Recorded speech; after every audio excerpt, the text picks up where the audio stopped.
네.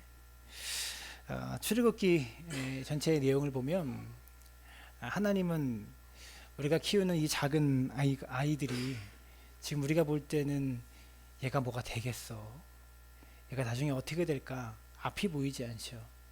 근데 하나님의 눈에는 모세의 출생부터 시작해서 하나님의 손길이 개입하셨던 것처럼 하나님의 눈에는 우리의 아이들의 삶을 세워가신 하나님의 거룩한 손길이 있다는 것을 오늘 말씀을 통해서 보아야 하는 겁니다. 출애굽기 2장부터 4장까지의 이야기는요, 출애굽 사건이 시작되기 전에 이스라엘 민족의 지도자인 모세가 어떻게 준비되어 가는지, 모세가 준비되어 가는 과정을 출애굽기 2장부터 4장까지가 이야기하고 있습니다. 모세라는 위대한 지도자의 출생과 성장, 그리고 미디안 광야로의 도피의 이야기, 그리고 모세가 80살에 불타는 떨기나무 아래에서 그가 받은 소명, 그리고 그 소명에 순종하여 애굽을 향해 가는 모세의 모습을 그려가면서 모세라는 인물이 겪게 되는 절망과 실패와 그리고 다시 일어서서 마침내 이스라엘 민족의 위대한 지도자가 되는 멋진 리더의 모습을 2장부터 4장까지가 그리고 있다는 거죠. 여러분, 하나님은 사람을 통해 일하십니다. 하나님은 하나님 스스로가 우리를 위해서 무엇인가 위대한 역사를 이루실 수 있지만, 하나님은 스스로 일하지 않으시고 사람을 들어서셔서 일하신다는 거죠. 그래서 우리가 기르고 있고 키우고 있는 우리 아이들, 우리의 자녀들을 통하여 지금도 준비시키시고 계시다는 것을 우리 모두가 기억하였으면 좋겠습니다. 오늘은 모세의 출생의 이야기를 함께 나누려고 합니다. 모세의 출생을 이야기하기 전에 모세가 태어났던 시대적인 배경을 먼저 알아야 합니다. 1장 8절의 말씀 함께 읽습니다. 시작. 요셉을 알지 못하는 새 왕이 일어나 애굽을 다스리더니. 400년 전에 요셉이 살았을 때 이스라엘 민족은 애굽 땅에서 애굽 왕 바로가 이스라엘 민족을 위해서 땅을 내어 주었고요, 이 바로 왕이 요셉의 아버지 야곱에게 축복 기도를 받으러 갈 정도로 와서 나에게 복을 달라고 기도를 부탁할 정도로 애굽에서의 위상이 어마어마했습니다. 참 높았던 그런 가문이었어요. 애굽의 경제, 사회, 문화, 정치 모든 영역에서 영향력을 발휘했었던 요셉이 죽고 400년의 시간이 흐른 뒤에 이스라엘은 전혀 다른 상황에 처하게 됩니다. 여러분, 정치 환경이 그렇잖아요. 불과 4년만 되면 이렇게 판도가 바뀌고 이렇게 바뀌었는데 400년이 됐는데 얼마나 큰 판도가 바뀌었겠어요. 그 전까지는 400년 전에는 요셉이 나라를 휘어잡고 주물락자물락 했겠지만 4년만 지나도 이렇게 바뀌는 정치 판도에 400년이나 지났는데 얼마나 많은 판도가 바뀌었겠냐라는 거죠. 요셉을 알지 못하는 새 왕이 일어납니다. 그 말은 무엇입니까? 왕뿐만이 아니라 이스라엘 민족도 요셉이 누군지를 잊어버렸다라는 말이에요. 새로운 긴장감이 시작되고 이스라엘 민족은 애굽의 노예로 전락하게 됩니다. 1장 14절 말씀 함께 읽습니다. 시작. 어려운 노동으로 그들의 생활을 괴롭게 하니 곧 흙 이기기와 벽돌 굽기와 농사의 여러 가지 일이라. 그 시키는 일이 모두 엄하였더라. 무슨 일을 시켰다고 말합니까? 흙 이기기와 벽돌 굽기를 시켰대요. 그러니까 여기서 말하는 흙은 진흙을 말하는 거예요. 진흙을 만드는 일과 벽돌을 굽는 일을 시켰다는 것입니다. 당시에 문헌에 보면 고대 이집트에서 벽돌을 만드는 방법은요, 들판에서 주워온 지푸라기들 그리고 물기가 있는 진흙을 이겨가지고요, 직사각형 모양의 나무판 모양을 만든 다음에 거기에서 모양을 잡고 꺼냅니다. 꺼내고 이쪽으로 3일을 건조하고 또 뒤집어서 3일을 건조해서 6일이 지나야 벽돌 한 장이 나온다고 하는 거예요. 고대 이집트의 가죽 두루마리에 40명이 일주일 동안 8만 개의 벽돌을 만들었대요. 40명이 일주일 동안 8만 개의 벽돌을 만들려면 한 명이 2,000개의 벽돌을 만들어야 되는 거예요. 어마어마한 노동력을 착취했다는 겁니다. 그 만든 벽돌로 국고성을 지었어요. 나라의 큰 성인 비돔성과 라합셋 성 두 성을 지었는데요, 그 두 개의 성을 지은 것이 모두 이스라엘 민족의 노동력으로 지었다라는 말이죠. 여러분, 한 사람이 2,000개의 벽돌을 만들면 거의 중노동이죠.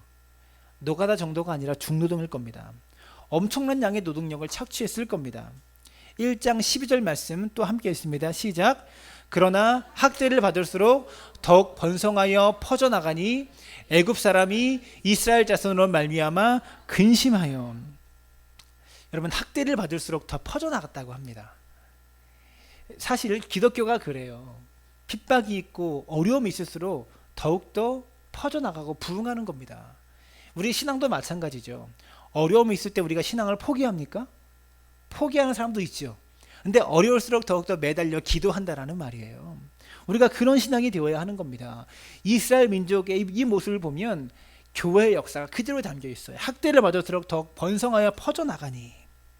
우리의 상방 인생 속에서 이런 영적인 경험들을 해야 되는 거예요. 하나님의 사람들은 이 세상 왕의 힘으로 통제되지 않습니다. 출애굽기 1장의 내용은요, 사실 이 땅의 왕 바로와 하늘의 왕 온 우주를 통치하는 하나님과의 싸움이에요. 이 둘의 영적 싸움입니다. 그런데 이 땅의 왕이 하나님의 일들을 방해하려고 하지만 이 세상 왕이 하나님의 일을 막을 수가 없습니다. 이스라엘 백성을 애굽에서 탈출시키겠다는 하나님의 원대한 계획을 세상 왕의 힘으로 절대로 막을 수 없다라는 거죠. 그래서 애굽의 왕은 이스라엘 백성들이 너무 많아지면 자기 자신을 컨트롤하기가 참 어려워지기 때문에 적당한 인구수를 유지하기 원했던 겁니다. 너무 인구가 많아지면 애굽이 자신의 국방력으로 통제할 수 없으니까 산하 제한 정책을 펼쳤던 것이죠. 그래서 처음에는 십브라와 부하라는 산파에게 아기가 태어나면 남자 아이면 죽이고 여자 아이면 살려주라고 명령합니다.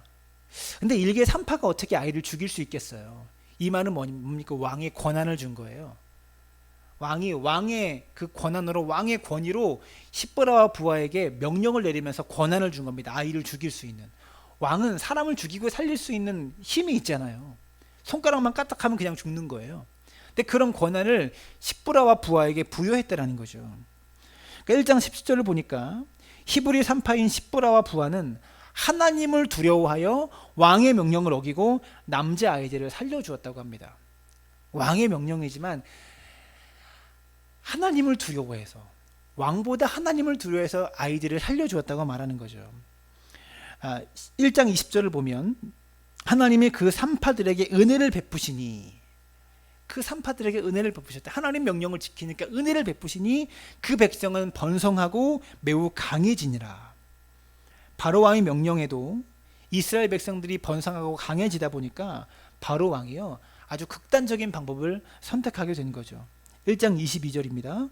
그러므로 바로가 그의 모든 백성에게 명령하여 이르되 아들이 태어나거든 너희는 그를 나일강에 던지고 딸이거든 살려두라 하였더라.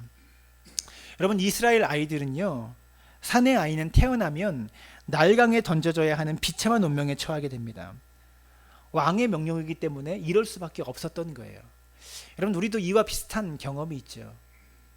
나라를 잃어버려서 우리 꽃다운 이 청소년들이 전쟁의 총알바지로 강제로 끌려가기도 하고요. 또 꽃다운 어린 아이들이 위안부로 끌려간 역사적인 경험을 우리는 갖고 있습니다. 이스라엘 민족도 똑같은 거예요. 나라를 잃어버린다는 것은 이 정도로 비참한 겁니다. 아마도 애굽 군대를 동원하여 아기가 태어나는 집 앞을 지키고 있다가 강제로 아이를 빼앗아서 나일강에 그냥 던져버린 것 같습니다. 나일강에 던지면 어떻게 됩니까? 아이는 악어의 밥이 되거나 하마의 밥이 되었겠죠. 이런 시대에 모세가 태어난 겁니다. 태어나자마자 나일강에 버려질 운명을 가지고 태어난 아이, 그가 모세였습니다. 그런 모세가 이스라엘 민족을 애굽에서 탈출시키고요, 하나님의 약속인 가나안 땅으로 인도하는 역할을 모세가 하게 되었다는 거죠.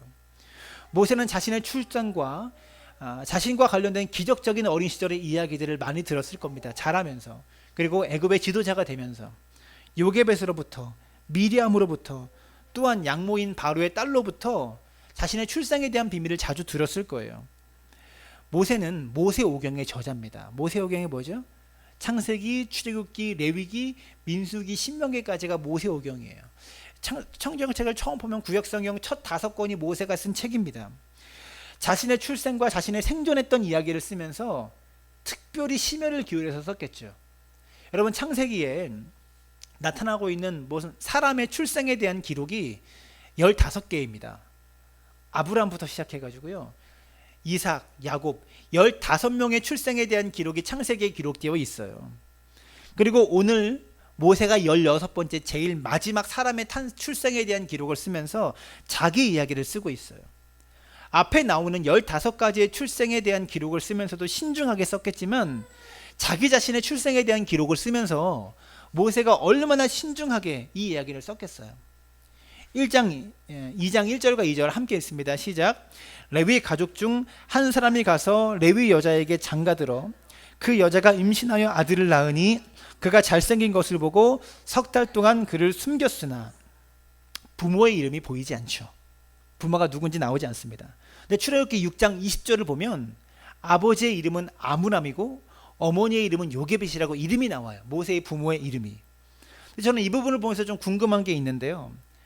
아기가 잘생긴 것을 보고 석 달 동안 숨겼다고 하는데 살려주려고 숨겼는데 못생기면 죽어야 됩니까? 왜 굳이 잘생겼다고 여기에 이렇게 기록하고 있을까? 그리고 모세가 쓴 거잖아요. 자기가 태어난 기록을 쓰면서 태어나자마자 난 잘생겼다 이렇게 쓴 거잖아요. 자기가 쓰면서도 좀 민망하지 않았을까? 이런 생각이 듭니다. 그리고 태어난 애가 어떻게 이쁠 수가 있겠어요? 한 6개월은 지나야 핏기가 빠지면서 사라지면서 그때부터 이뻐지기 시작하죠. 근데 아이의 출생과 생존에 관한 기록을 단 10절 안에 숨가쁘게 모세는 그렇게 짧게 기록하면서 왜 굳이 나는 태어나면서 잘생겼다 이렇게 썼을까? 이런 생각을 했습니다. 근데 잘생겼다는 성경 원어를 보니까 토브라는 단어예요.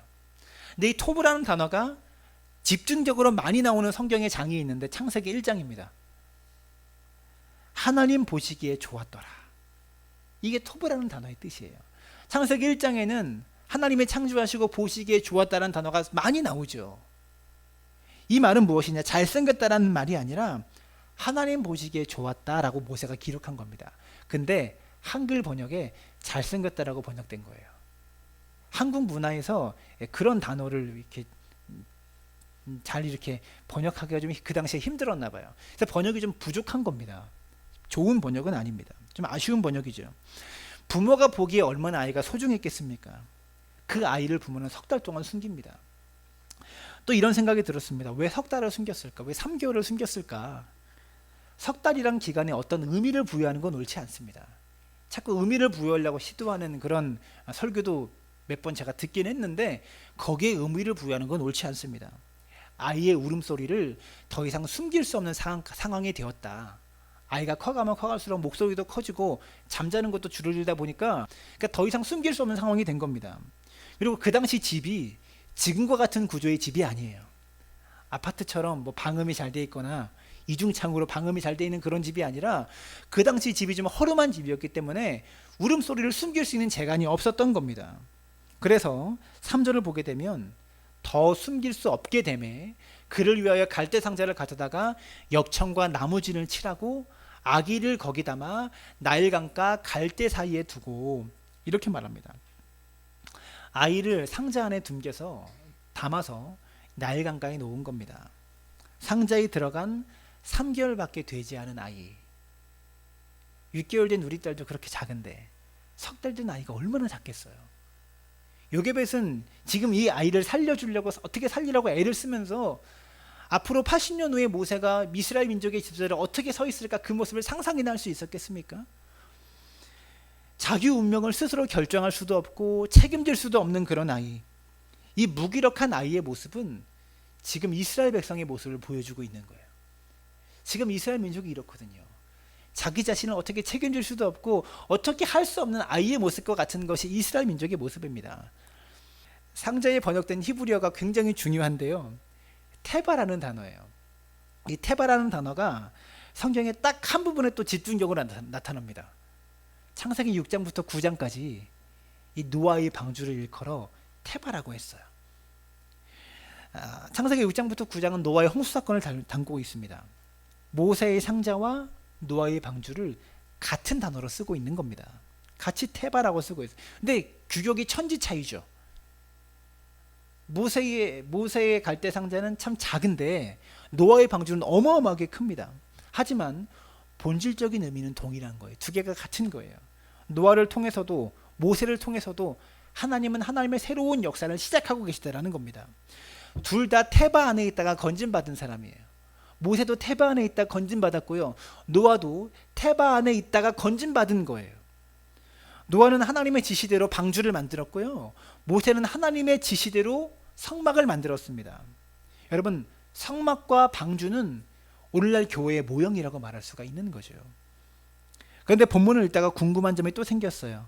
도대체 모세 아빠는 어디 있는 걸까요? 우리 집에서 벌어지는 상황과 똑같은 상황이 저기서 벌어지고 있는데 애 아빠는 어디 간 거예요? 지금 엄마는 이 아이 안고 씨름하고 있고 어려워하고 있고 힘들어하고 있는 이 상황에서 애 아빠는 어디 있는 거냐는 거죠. 지금 어머니 요게벳은 석 달밖에 안 된 아기를 이 상자에 넣어가지고요, 날강에 내려놓으면서 이 아이가 죽을까, 거기 살 수 있는 확률은 거의 없잖아요. 그런 상황에 아이를 내어놓고 있는 이 절체절명의 위기의 순간에 아빠는 어디 있었을까? 요게벳이 아버지 모세의 아빠 아므람 몰래 이런 일을 할 수 있었을까요? 창세기 22장을 보면 아브라함이 그 사라 몰래 이삭을 번제의 제물로 바치려고 모리아 언덕으로 데리고 갑니다. 모리아 산으로. 사라 몰래 이삭을 데리고 간 이유가 뭘까요? 엄마가 알았다면 허락했을 리가 없어요. 아브라함은 사라 몰래 이삭을 번제의 제물로 바치기 위해 데리고 간 겁니다. 그러면 여기서 요게벳이 아므람 몰래 아이를 상자에 넣어 나일강에 내려놓았을까요? 아니라고 생각합니다. 이때 아므람은 어디 있었을까? 아마도 바로 왕의 국고성을 짓는데 아까 벽돌을 굽는 그 노동의 현장에 거기에 강제 징용되지 않았을까? 성경에 정확하게 나오진 않지만 제 추측으로 합리적인 추론으로 행강에 나온 이야기들로 추측해 보면 그랬을 가능성이 높아요. 아므람은 지금 막 태어난, 그리고 어쩌면 아이가 태어났을 거라고 예상은 하지만 아들인지 딸인지 모를 수 있을지도 몰라요. 임신한 모습까지만 보고 강제징용돼서 우리 막내 아들이, 막내 아이가 아들로 태어났을까 딸로 태어났을까, 그리고 아들로 태어났다면 지금은 살아있을까, 이런 걱정하면서 지금 노동하고 있었을 겁니다. 어디선가. 얼마나 눈물을 쏟고 있었겠어요. 나라를 잃어버리는 거 진짜 비참한 겁니다. 그래서 우리가 이 심정적으로는, 머리로는 일본을 용서해야 된다는 거 알지만 가슴으로는 죽어도 용서가 안 되는 거예요. 근데 불매운동도 열심히 하고 있잖아요. 요게벳은 아기 모세가 있는 상자를 나일강 어느 지역에 갖다 놓았을까요? 아무데나 그냥 놓았을까요? 아까 영상을 보니까 나일강 악어들이 막 잡으려고 그러고 노젓는 데다가 이렇게 휘청거리기도 하고 또 하마가 물라고 하기도 하고, 나일강 아무데나 내려놓으면서 떠내려가는 걸 지켜보았을까요? 나일강의 악어는요, 파충류 중에서 제일 크다고 합니다. 아니, 두 번째로 크다고 해요. 몸 길이가 5m에서 7m래요. 무게가 930kg래요. 어마어마하죠. 악어가 사진 없나요? 악어가 얼마나 잔인한지요. 짐승을 잡아도 다른 육식 공룡처럼 고기를 이빨로 씹을 수가 없대요. 그래서 어떻게 합니까? 살점을 뜯는데요. 이 동물을 잡을 때 여러분 악어 이빨 보세요. 씹어 먹을 수는 없어요. 잡아서 살점을 뜯을 수는 있지만 어금니가 그렇게 발달하지 않았어요. 그래가지고 살점을 뜯어가지고 삼키는 게 악어가 먹는 방식이에요. 이 악어가 득실득실한 나일 강가에 이 요게벳이 아무데나 그냥 상자를 갖다 놓았을까요? 저는요, 나일강에 아무데나 요게벳이 상자를 그냥 아무데나 놓진 않았을 거라고 봅니다. 요게벳의 이름은 하나님은 영화로우시다라는 뜻이에요. 그러면 참된 신앙은 무엇입니까? 하나님은 전능하시고 영화로우신 분이십니다. 하나님이 함께 하시면, 하나님이 역사하시면 930kg짜리 악어 다 피할 줄 믿습니다. 저는 그냥 놓겠습니다. 하나님 책임지십시오. 이게 신앙이 아니라는 겁니다. 절대 건강한 신앙이 아닙니다. 요게벳은요, 바로 왕의 공주가 목욕하는 장소가 어디인지 알았을 거예요. 애굽 공주의 목욕은요, 몸을 씻기 위한 목욕일 수 있고요, 또한 두 번째로 종교 의식일 수 있습니다. 제가 판단할 때 공주가 한 이 목욕은 종교 의식일 가능성이 훨씬 높다고 생각해요. 아무리 고대 사회지만 왕궁에 목욕 시설이 얼마나 잘 돼 있겠습니까? 그 사극에서 보면 무슨 귀족 그 양반집 딸이 목욕할 때 막 그 야릇하게 나오잖아요. 따뜻한 물, 김 모락모락 나는 물 끓여온 거죠. 그 머슴들이 끓여다가 갖다 부어준 거예요. 근데 왕궁의 목욕이에요. 그 목욕 시설이 얼마나 잘 돼 있어. 왕족들의 목욕탕은 어마어마했을 겁니다. 당시의 기준에.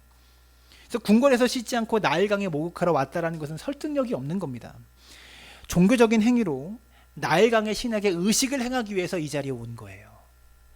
애굽 사람들은 나일강을 신이 베풀어 주신 특별한 은총이라고 생각했습니다. 나일강에 담겨 있는 신적인 의미가 있는 거예요. 그래서 나일강에 목욕을 하는 것은 애굽인들에게 종교적인 정결 예식을 행하는 것과 같은 거였어요. 바로의 공주는 이 정결 예식을 행하기 위해서 나일강가에 온 것이죠. 그래서 요게벳은요, 악어가 득실득실대고 어선들이 왔다 갔다 하고 또 하마가 득실득실한 나일강의 아무 지점에나 아이의 상자를 갖다 놓은 것이 아니라 바로의 딸 앞에 갖다 놓으면 일망의 희망이라도 있기 때문에 바로의 딸 앞에 갖다 놓은 거죠. 석 달 동안 엄마로서 자신이 할 수 있는 모든 것을 다 한 후에 이제는 자신의 손으로 할 수 있는 것이 아무것도 없을 때 요게벳은 바로의 딸 앞에 자신의 아이를 가져다가 놓았는데요. 사실 그것은 하나님 앞에 이 아이를 내려놓은 것이었습니다. 내 힘으로 할 수 없기 때문에 자신의 손으로 할 수 있는 것이 아무것도 없을 때 요게벳은 바로의 딸 앞에 자신의 아이를 가져다가 놓았는데 하나님 앞에 아이를 가져다 놓은 겁니다. 이 아이의 참 부모가 하나님이시기 때문에 하나님께 아이를 맡긴 것이죠. 어머니인데도 불구하고 아이를 지킬 수 없는 어머니. 그 사실 우리의 모습 아닙니까? 무능력한 어머니가 참 부모이신 하나님 앞에 상자를 내려놓은 겁니다. 5절과 6절을 보시면 함께 읽습니다. 시작. 바로의 딸이 목욕하러 나일강으로 내려오고 시녀들이 나일강가를 거닐 때에 그가 갈대 사이에 상자를 보고 시녀를 보내어 가져다가 열고 그 아기를 보니 아기가 우는지라. 그가 그를 불쌍히 여겨 이르되 이는 히브리 사람의 아기로다. 여기서 아기라는 단어는요, 그냥 아기가 아니라 산의 아이를 뜻하는 히브리 단어예요. 남자 아이인 줄 보자마자 안 거예요, 공주가.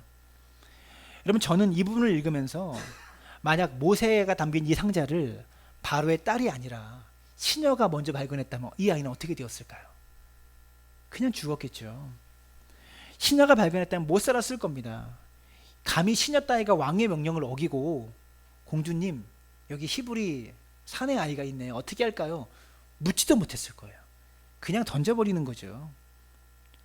이 아이를 시녀가 먼저 발견한 것이 아니라 바로의 딸이 먼저 발견했다는 것은요, 우연처럼 보입니다. 우연이 일어날 처럼 보이죠. 근데 우연 같지만 거기에는 하나님의 섭리가 있는 거예요. 그 우연에는 하나님의 보이지 않는 손길이 있는 거죠. 시녀가 먼저 발견한 것이 아니라 바로의 딸이 먼저 발견한 이 사실에는요, 하나님의 개입하심이 그 안에 담겨 있다는 겁니다. 사랑하는 여러분, 이런 말이 있습니다. 기도하지 않으면 우연이 일어나지 않습니다. 기도하지 않으면 우연이 일어나지 않아요. 여러분 앞에 일어난 그 우연들이요, 그냥 생긴 일인 것 같지만 하나님의 손길이 있었기 때문에 가능하다는 것을 여러분들이 아셔야 돼요. 여러분, 여러분의 삶 가운데 이와 같은 우연이 많이 경험될 수 있기를 주님의 이름으로 축원합니다. 기도하지 않으면 안 돼요. 이런 일이 일어나지 않아요. 여러분, 룻기에 보면 우연히 룻이 보아스의 밭에 들어갔다라고 표현하고 있는데, 그러나 거기에는 룻을 움직였던 하나님의 손길이 있는 거예요. 룻을 움직였던 하나님의 많은 과정들이 있었기 때문에 룻이 우연히 거기에 들어갈 수 있었던 거라는 것이죠. 상자를 열고 아기를 보는 순간 바로의 딸에게 불쌍히 여기는 이 아기를 불쌍히 여기는 마음이 생겼다고 말합니다. 바로의 딸이요, 참 괜찮은 사람이었을 것 같아요. 히브리인의 아이니까, 이스라엘 백성의 아이니까 죽여야 된다는 거 알잖아요. 그런데 바로의 딸이 아이를 안자마자 불쌍한 마음이 든 거예요. 안타까운 마음이 든 거예요.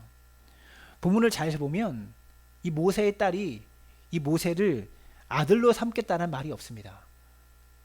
나오지 않아요. 그저 아이를 바라보며 안타까운 마음에 동정심을 가지고 함께 있는 시녀들과 대화한 것뿐입니다. 여러분, 길거리에 버려진 아이를 보게 되면 불쌍한 마음이 들죠. 고아가 된 아이들을 보면 불쌍한 마음이 갖게 됩니다. 근데 그런 마음을 갖는 것은 당연하지만 그 아이를 내 아이로 받아들이는 것은요, 동정의 마음만 가지고 되지 않습니다. 엄청난 결단이 필요한 일이죠. 이 결단까지 요게벳이 내다보면서 이런 일들을 계획할 수 있었을까요? 공주 앞으로 가면, 공주에게 가면 모세를 공주가 아들 삼아줄 거야. 이거 상상하면 뭐 요게벳이 이 일을 했겠습니까? 그럴 수 없다라는 거죠. 게다가 애굽 왕의 명령으로 갓 태어난 모든 사내 아이는 죽이라는 명령이 떨어진 그런 상태입니다. 만일 왕의 명령을 어겼다는 이 사실을 바로 왕의 공주가 그 사실을 발견했다면, 알았다면 이 공주의 목숨은 어떻게 되었을까요? 바로 왕에게 공주가 한두 명이었겠어요? 아내가 한두 명이었겠어요? 아내가 한 10명은 됐을 거예요. 그럼 공주가 몇 명이었겠어요? 10명의 어머니 사이에. 왕의 명령을 어긴 거 이 공주에게도 어마어마한 일이에요. 목숨이 위태로운 일이에요. 바로 왕의 공주의 눈에 발견되어서 요게벳의 의도가 있었는지 모르겠어요. 저는 없었다고 봅니다. 어떻게든 조금이라도 살려주려고 애를 쓰는 그 흔적이 보이는 거예요. 그냥 던질 수는 없잖아요. 상자에 넣은 거예요. 그 정도까지밖에 요게벳은 생각할 수밖에 없었다고 봐요. 요게벳의 의도가 담겨 있는지 없는지는 모르지만 양자로 삼아질 수도 있었겠지만 왕의 명령대로 죽을 수도 있었습니다. 무엇을 선택하든지 공주의 마음에 달려 있어요. 그런데 무엇이 이 공주의 마음을 변화시켜가지고 이 모세를 살려주게 만들었을까? 저는 미리암의 한마디가 결정적이었을 거라고 봅니다. 몇 절이죠? 4절 보면 그의 누이가 어떻게 되는지를 알려고 멀리 섰더니, 누이가 계속 보고 있었어요. 모세의 갈대 상자가 흘러가는 것을 계속 보고 있었어요. 근데 7절에 또 뭐라고 말합니까? 그 모습을 숨죽이면서 보고 있던 모세의 누이 미리암이 바로의 딸에게로 막 달려가죠. 그리고 뭐라고 말합니까? 7절에 함께 읽습니다. 시작. 그의 누이가 바로의 딸에게 이르되 내가 가서 당신을 위하여 히브리 여인 중에서 유모를 불러다가 이 아기에게 젖을 먹이게 하리이까. 뭔지는 모르겠지만 미리암의 이 한마디가 이 어린아이의 생명이 유지될 수 있게 만들었구나라는 생각을 들면서 갓난아이를 살려줘야겠다라는 그런 마음이 바로의 딸에게 생겼던 것 같아요. 미리암의 나이가 몇 살이었을까요? 미리암이 제일 큰 누나거든요. 미리암이 몇 살이었을까? 당시 여성들도 노동에 징벌되었기 때문에 요게벳은 아마 임신 중이었기 때문에 배가 부른 것을 보면서 징용하지 않았을 것 같아요. 근데 당시 12살이 되면 그 징용 기준이었다고 말해요. 아마도 12살 이하의 어린이였을 것이다라고 추정되는데요. 이 정도의 판단과 이야기를 하려면 최소한 10살은 넘어야 되지 않을까라고 생각됩니다.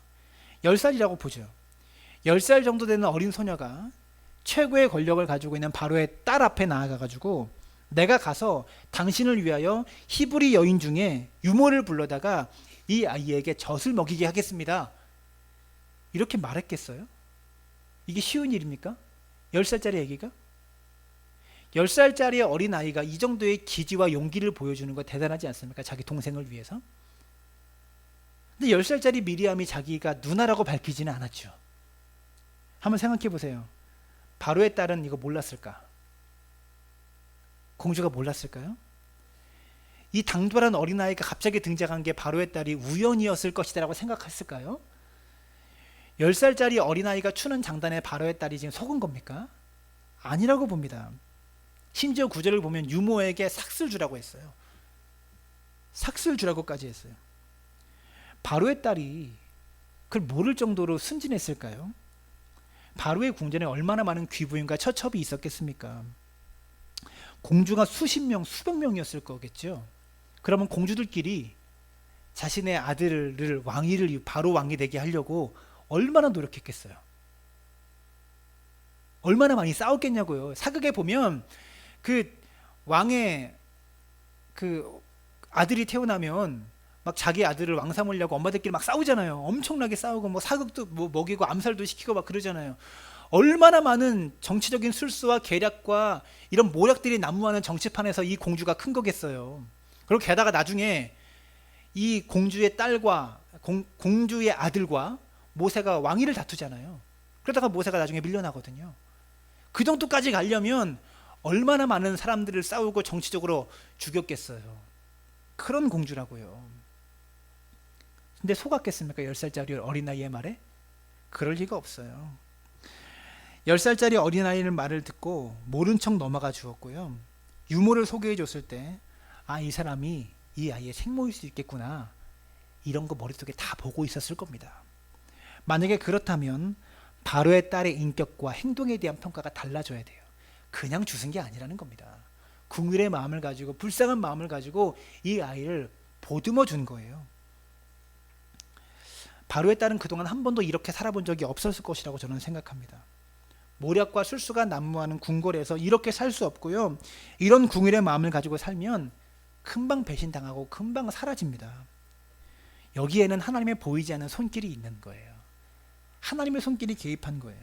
하나님께서 이 여인의 마음에 섭리하셔서 원래 바로의 딸이 가지고 있었던 좋은 성품에 하나님의 은혜가 임해서 바로의 딸을 주관하고 계신 겁니다. 계속해서 9절과 10절을 보시면 바로의 딸이 유모에게 이 아이를 데려가라라고 하는 말이 3번 나옵니다. 데려오라고 했으면 어디서 컸겠어요? 왕궁에서 컸겠죠. 근데 데려가라고 했으니까 모세의 집이었던 요게벳의 집에서 큰 겁니다. 아마 젖을 떼는 기간을 이 당시의 기준으로 2년에서 4년 정도로 봅니다. 지금은 분유가 있지만 그 당시 무슨 분유가 있겠어요? 그래서 2년에서 4살 정도까지 유대인들은 젖을 먹인대요. 요게벳의 품에서 3년 정도를 키웠을 겁니다. 아이의 생모이면서 자신은 유모처럼 행동할 수밖에 없었던 것이죠. 이 아이는 내 아이가 아니라 공주의 아이야. 공주가 시켜서 나는 지금 이 일을 하고 있는 거야 라고, 그렇기 때문에 아이가 죽지 않고 계속 살 수 있었던 것이고요. 자기의 집에서 아이를 키우면서도 이 아이를 내 아이라고 말하지 못하고 공주의 아들이라고 말할 수밖에 없었던 어머니, 사랑하는 아들의 이름을 자신이 짓지 못하고 바로의 딸이 모세라고 짓는 것을 지켜볼 수밖에 없었던 어머니. 모세의 뜻이 뭡니까? 물에서 건진 자, 쉽게 말하면 물에서 주웠다는 거예요. 여러분, 김길태라고 아십니까? 유명한 살인자예요. 연쇄살인범. 그 김길태의 이름의 뜻이 뭔지 아세요? 아버지가 길에서 그 아이를 주워서 그래서 키운 거예요. 길에서 태어났다고 해서 길태라고 이름을 지었어요. 그러니까 모세라는 이름이 뭔가 멋지고 의미를 부여해서 이 아이를 뭔가, 바로의 딸이 뭔가 큰 기대를 가지고 지은 이름이 아니라 그냥 물에서 주워서 지은 이름이에요. 그냥 물에서 주웠다고. 길에서 태어났다고 길태라고 지었듯이 물에서 건졌다고, 물에서 태어났다고 모세라고 지은 거예요. 영광스럽고 뭐 큰 기대를 가지고 지은 이름이 아니라는 거죠. 그런 이름이 붙여지는 것을 지켜볼 수밖에 없었던 어머니라는 거예요. 묵상하면 묵상할수록 이 무기력한 모세의 어머니 요게벳은 성경 전체에서 가장 어머니다운 어머니의 모습을 보이고 있습니다. 그 누구보다도 위대한 어머니다. 오늘 본문의 이야기 속에 하나님이 나옵니까? 안 나옵니까? 하나님은 어디서도 코빼기도 안 보이세요. 이게 하나님의 특징이에요. 그러면 하나님은 아무 행동도 하지 않으신 걸까요? 그게 아니죠. 이사야서 49장 15절 말씀 함께 읽습니다. 시작. 여인이 어찌 그 젖먹는 자식을 잊겠으며 자기 태에서 난 아들을 궁일히 여기지 않겠느냐. 그들은 혹시 잊을지라도 나는 너를 잊지 아니할 것이라. 요게벳이 모세를 잊어버리는 게 불가능하겠죠. 자기 손을 떠났다 할지라도 요게벳이 모세를 잊는 것이 불가능한데, 만약에 그게 가능하다고 할지라도 나는 결코 너를 잊지 않겠다. 이게 하나님께서 우리를 향한 마음이다라는 거예요. 아이를 상자에 집어넣고 날강에 놓으며 바로의 딸에게 아이의 운명을 맡기는 그 순간에 하나님은 무대 위에 나타나지 않으십니다. 그런데 정말 안 계신 걸까요? 무대 뒤에서 하나님이 이 모든 일을 주관하고 계신 거예요. 보이지 않는 하나님의 손이 움직이고 있는 겁니다. 날강이 삼키지 못하도록, 바로의 권력이 삼키지 못하도록 날강을 주관하시고 바로의 권력을 지금 주관하고 계신 거예요. 여러분, 저와 여러분도 작은 상자 안에 갇혀서 흘러내려가는 그런 모세와 같이 감당할 수 없는 인생의 파도로 인해서 휘청거릴 때가 참 많이 있죠. 우리가 알지 못하는, 우리가 생각지도 못한 파도가 우리를 덮쳐요. 그러나 우리가 알지 못하고 생각지도 못한 파도가 우리를 덮치지만 우리가 알지 못하고 생각지도 못한 하나님의 손길이 우리와 함께하고 있어요. 그 사실을 우리가 믿는 자들이 경험할 수 있고, 그 사실을 믿는 자들이 하나님의 역사를 경험할 수 있는 거예요. 말씀을 맺겠습니다. 본문에 요게벳이 또 등장하지 않습니다. 상자를 만들고 강가에 띄우는 것까지만 요게벳이 이름은 등장하지 않죠. 요게벳이 했겠죠. 근데 본문에 그 이상 요게벳이 등장하지 않아요. 어머니 요게벳은 아이가 나일강에 던져진 그 순간부터 지금 뭐 하고 있는 걸까요? 어머니 요게벳은 어디선가 모세를 위해서 기도하고 있었다고 저는 믿습니다. 내가 할 수 있는 모든 준비는 다 하고 나머지는 주님 손에 맡기며 기도하고 있었을 겁니다. 우리의 삶이 이와 같은 거예요. 인생의 어려움을 만났을 때, 특별히 자식의 문제에서 부모가 자식에게 할 수 있는 최선은 다해야 합니다. 그러나 그 나머지들은 하나님 손에 맡겨야 되는 거예요. 내 손으로 하려고 하지 마시길 바랍니다. 내가 할 수 있는 모든 준비는 다 하고 나머지는 주님 손에 맡기며 기도하고 있은 요게벳처럼 우리의 삶의 모습이 이와 같기를 바랍니다. 하나님의 역사는 이렇게 일어나는 겁니다. 최선을 다해야 합니다. 그거 주님께 다 맡겼다고 하나님 930kg 되는 나의 악어가 득실해도 하나님이 역사하시면 됩니다. 내려놓겠습니다. 이게 믿음이 아니라, 이게 여기 아멘 하시면 안 되는데 누가 아멘 하셨어요? 이게 믿음이 아니라 내가 할 일 최선을 다해서 다 하면서 하나님 역사해 주세요. 하나님 도와주세요. 그렇게 기도하는 것이 참된 믿음의 사람의 모습이다라는 것이죠. 모세를 보호하시고 모세를 주관하셨던 하나님이 오늘 우리도 주관하고 계시다는 것을 믿을 수 있는 믿음의 사람들 되시기를 주님의 이름으로 축원합니다.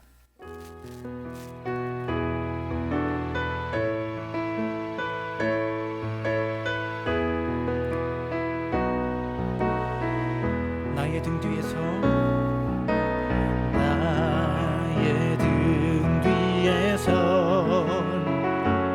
나를 도우시는 주, 나의 인생길에서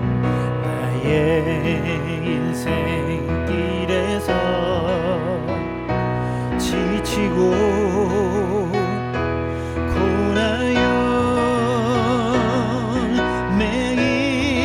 매일처럼 주저앉고 싶을 때 나를 밀어, 우리 한 번 더 나의 등 뒤에서 나를 도우시는 주, 나의 등 뒤에서 나를 도우시는, 평안히 길을 갈 때, 평안히 길을 갈 때 보이지 않아도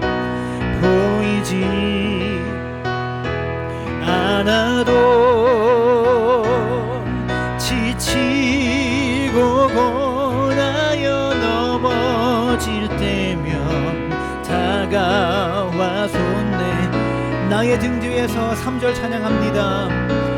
나의 등 뒤에서 나를 도우시는 주, 때때로 뒤돌아보며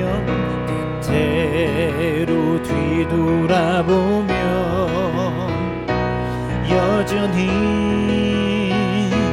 계신 주, 잔잔한 미소로 바라보시며 나를 재촉하시네. 일어나 걸어라, 일어나 걸어라, 내가 새 힘을 주리니. 일어나 너 걸어라, 내 너를 도우리. 일어나 걸어라, 일어나 걸어라, 내가 새 힘을 주리니. 일어나 너 걸어라, 내 너를 도우리. 함께 기도하였으면 좋겠습니다.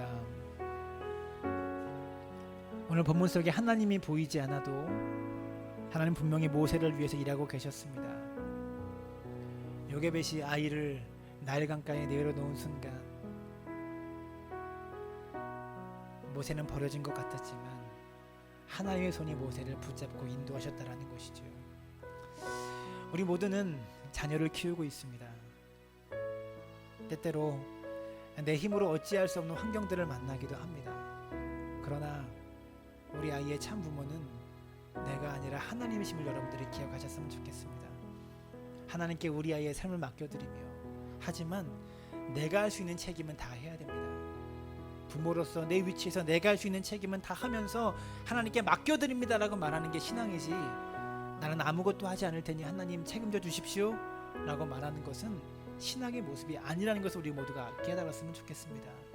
함께 기도할 때 하나님, 보이지 않는 하나님의 손길이 모세와 함께 했던 것처럼 우리 자녀의 삶과 자녀의 인생 속에 하나님의 손길이 함께하는 역사들 우리가 볼 수 있도록 하나님 붙잡아 달라고, 마찬가지로 나의 인생 속에서도 보이지 않는 우연들, 보이지 않는 하나님의 손길을 경험하는 믿음의 사람들 되게 해달라고 이제 마음을 담아서 함께 기도하며 나아갑니다. 살아계신 아버지 하나님, 모세의 인생 속에 보이지 않는 하나님의 손길이 함께했던 것처럼, 하나님 보이지 않는 하나님의 손길이, 어머니는 모세를 지킬 수 없었지만 하나님이 지켜주셨던 것처럼 우리 자녀의 앞길과 인생 속에 이 하나님의 손길이 늘 함께하는 역사들을 경험하도록 아버지여 도우시고 역사해 주시기를 간절히 소망하며 원합니다.